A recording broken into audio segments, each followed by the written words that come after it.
Ito po ang proper maintenance ng DTF2. Ito po ang printer head.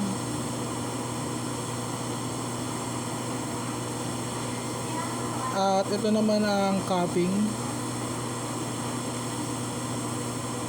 Head clean. Antayin lamang matapos ito.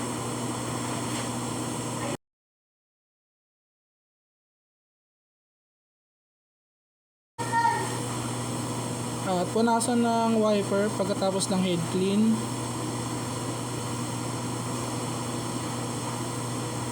At sunod, nozzle check.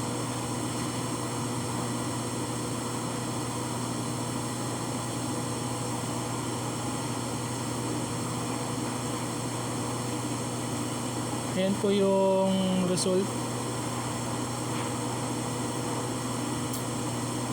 Ito po ang ink tank. Ito naman ang AVR, ang ground wire, at ang waste tank. Yun lang po, salamat.